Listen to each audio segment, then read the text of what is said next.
Our home was built in 1975. We are slowly updating our home room by room.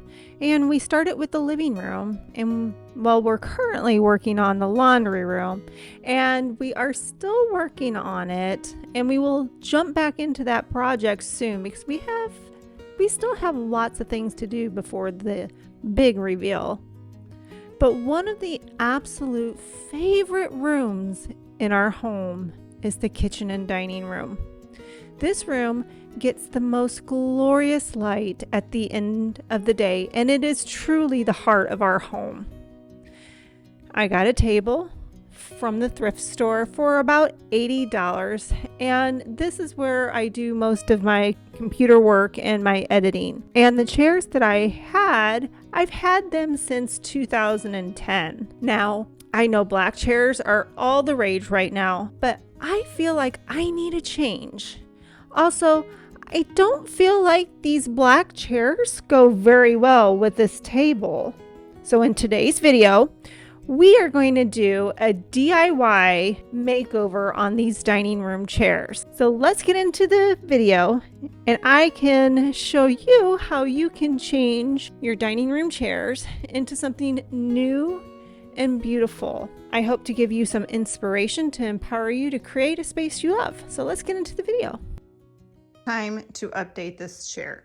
The seat cushion is very nasty, and we need to replace this. To replace the fabric on the seat cushion, you'll need your fabric, of course, a stapler, scissors, and you'll see later on I use a small hammer.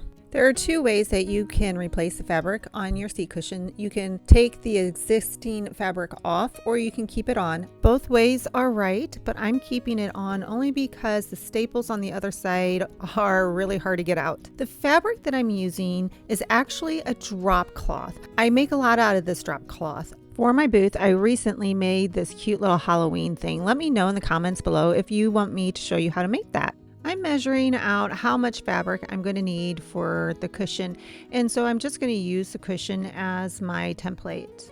I'm going to make sure that I have enough slack so when I go to fold it over, I have enough to staple on. And I just cut it out. This fabric is a drop cloth that I have bleached twice and washed and dried. So that is why it feels and looks to be so soft compared to a normal drop cloth. After you cut out your fabric, you're going to want to dry fit it. Make sure that you have enough on all sides. Once you do that, you're going to get your seat cushion in position, and you are going to fold over one side. And this is my own little preference. I do north, south, east, and west. So I start on one side of the cushion. Of course, it didn't go through all the way, so I had to use this little hammer. But then you're going to go directly to the opposite just for the tension pull. And you'll see me kind of tug it and kind of yank at it, and I'm just trying to get the wrinkles out on the top part. I want it taut, but not so tight that when I put the staples in it that the fabric tears.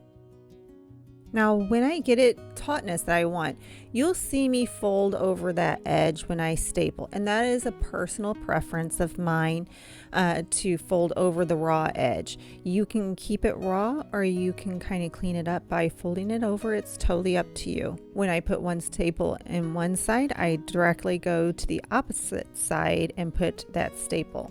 And I'll do that through the whole process of refinishing the seat cushion.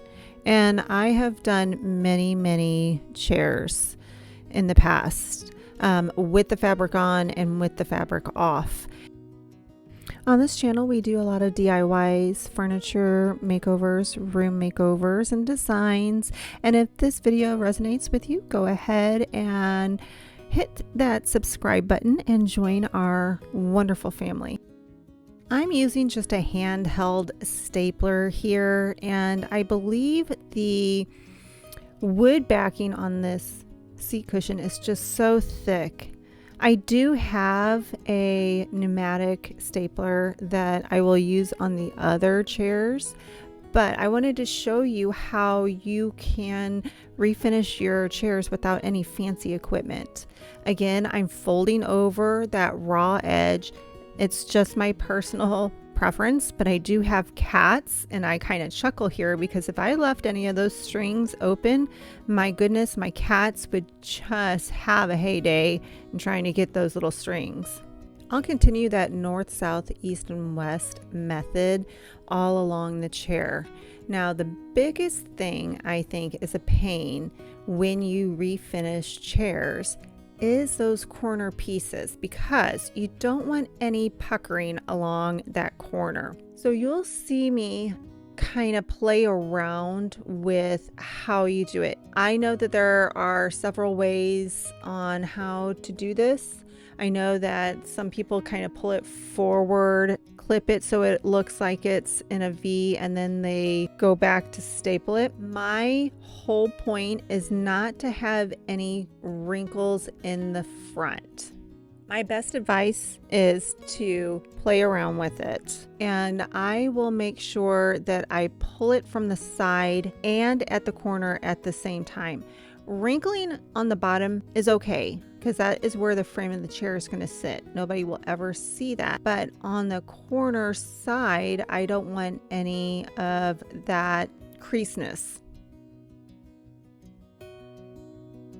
So again, I pull the corner towards the middle, and I also pull that side towards the middle too and tuck it under that corner piece. That helps me, I have found, to get those wrinkles from, or those creases in fabric from that side view. And I just kind of play with it, you know, pull it and tug it and kind of tuck it until I get my desired result, and then I staple it.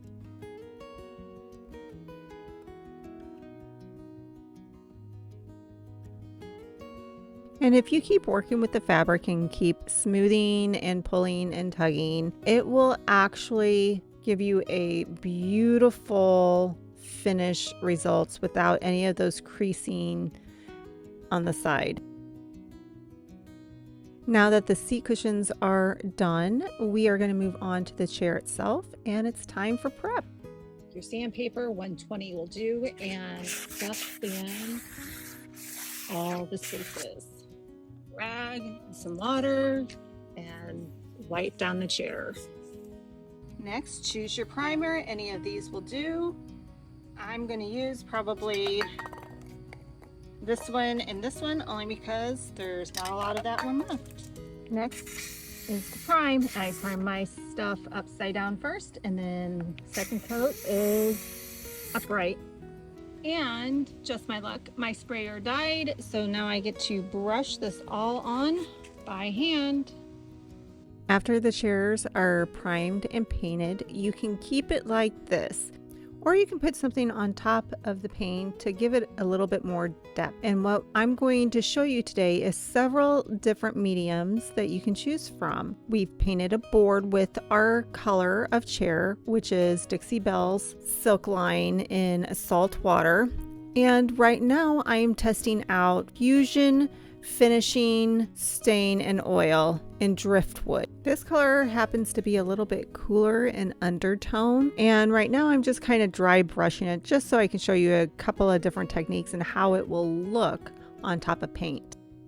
Oh, quick tip, yes, you can put oil on top of a water-based paint. You just have to wait 48 hours for it to dry completely.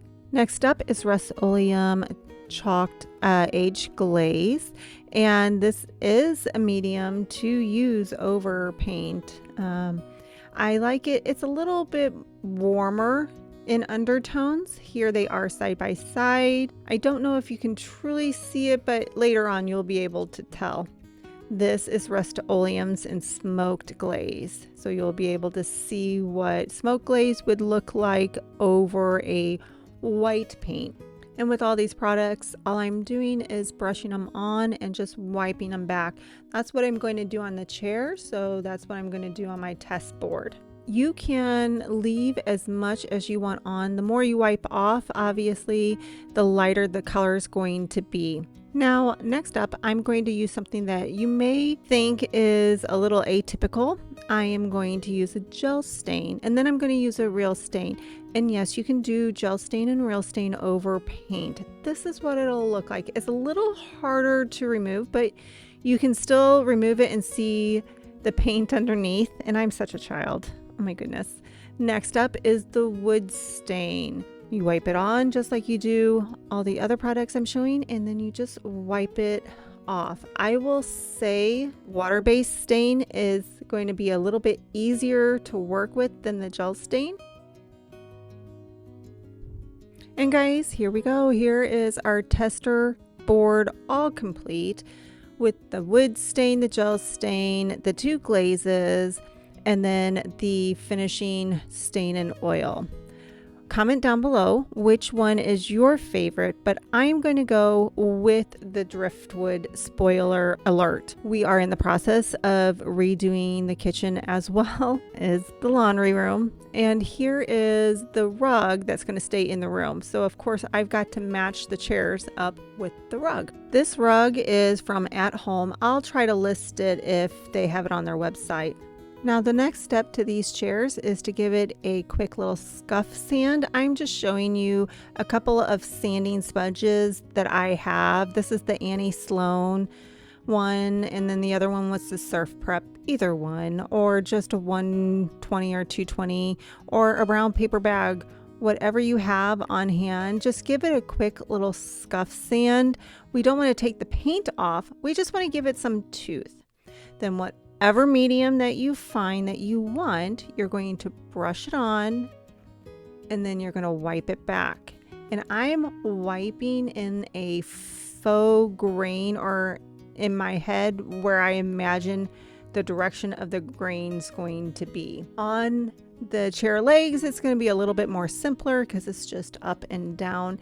And this process, you don't have to worry about getting it complete. It doesn't have to be beautiful at this point because you're going to wipe it down.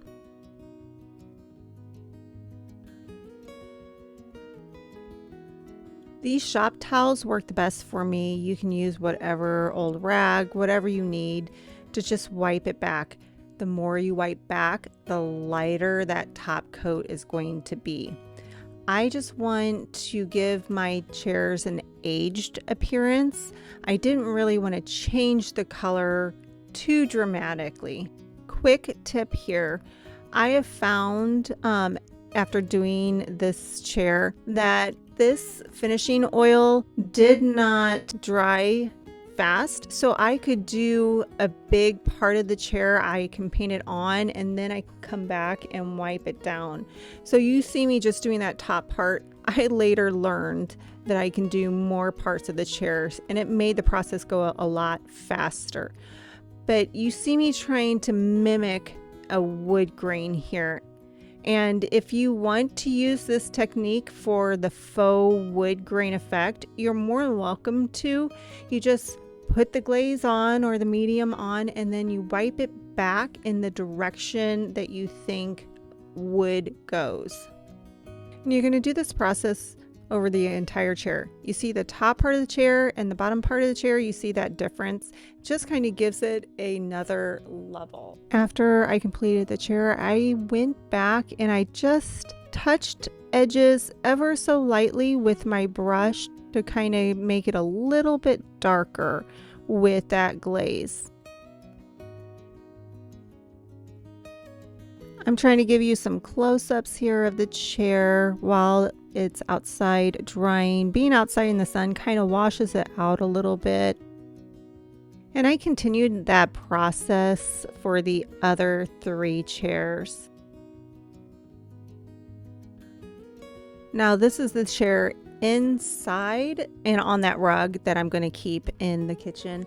And I really like how these chairs turned out. I can top coat them, but once you put that medium on it, if you're using that oil finish or that glaze, it in of itself is a top coat. You don't have to top coat it. I think I'm just going to throw some wax on it just to kind of give it a little bit more protection. And if you follow me on Instagram, I have Instagram reel that we just threw a white wax over the top of it. It just gave it a little bit more protection.